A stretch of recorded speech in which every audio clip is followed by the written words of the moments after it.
ओंकार बिंदु संयुक्तं नित्यं ध्यायन्ति योगिनः कामदं मोक्षदं वेव ओंकाराय नमो नमः। ओम नमः सिद्धेभ्यः।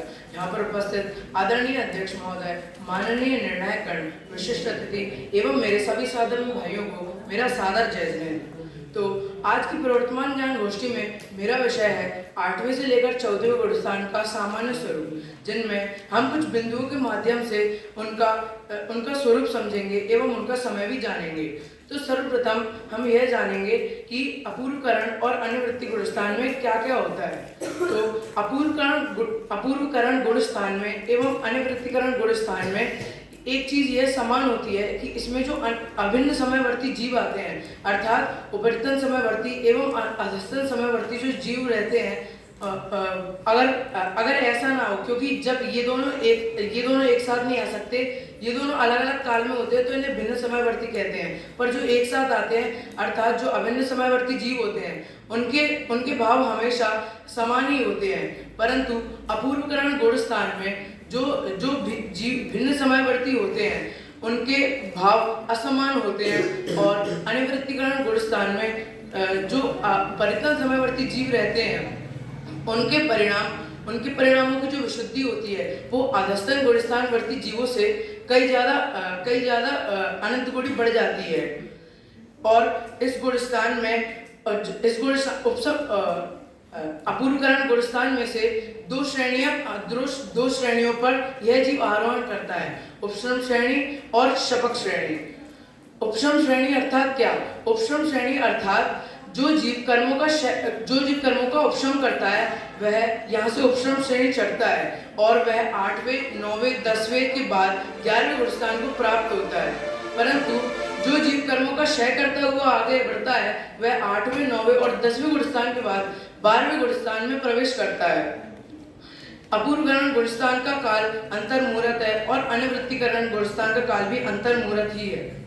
अब अगला गुणस्थान है सूक्ष्म सांप्राय।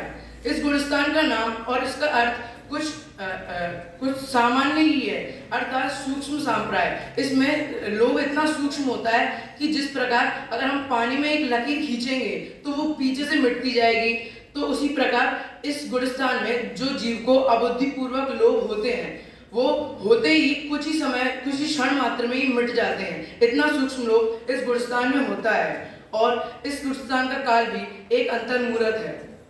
उसके बाद हम उपशांत कषाय और क्षीण कषाय गुणस्थान के बारे में जानेंगे।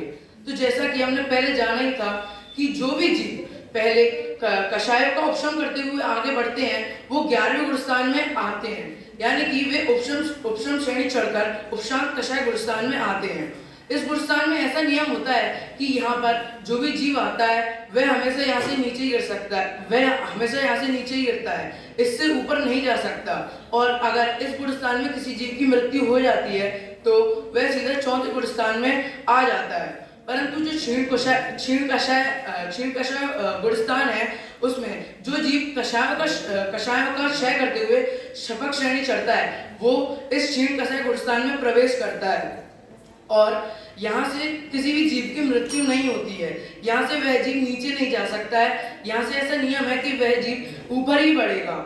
और यहाँ पर उपशांत कषाय में चारित्र मोहनीय की सर्व प्रकृतियों का उपशम होता है, जबकि क्षीण कषाय में चारित्र और मोहिनीय की सर्व प्रकृतियों का क्षय हो जाता है और इन दोनों का काल अंतर्मुहूर्त ही है। उपशांत कषाय में जो जीव होते हैं उन्हें वीतरागी कहते हैं, परंतु जो क्षीण कषाय में होते हैं उन्हें वीतरागी छद्मस्त भी कहते हैं।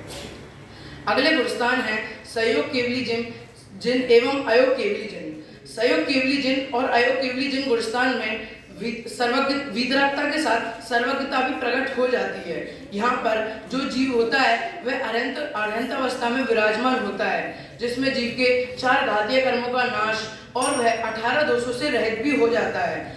इस सहयोग केवली जिन गुणस्थान का काल है अंतर्मुहूर्त, परंतु अयोग केवली जिन गुणस्थान है उसका काल ऐसे 5 रस स्वरों से होता है, अ, ई, उ, री और री। अर्थात जितने समय में इन 5 रस स्वरों का उच्चारण होता है उतने समय तक ही इस गुणस्थान में जीव ठहरता है और उसके बाद वह सिद्ध गति को प्राप्त कर लेता है। जहाँ पर उसके वह आठों कर्मों से रहित होता है और उसके अष्टगुण प्रकट हो जाते हैं और जिससे वह गुणस्थानातीत भी कहलाता है। अब मैं अंत में आपसे यही कहना चाहूँगा कि हम अपने भावों की विशुद्धि बढ़ाते हुए गुणस्थानों में प्रगति करते हुए गुणस्थानातीत हों। इसी मंगल भावना से जय जिनेंद्र।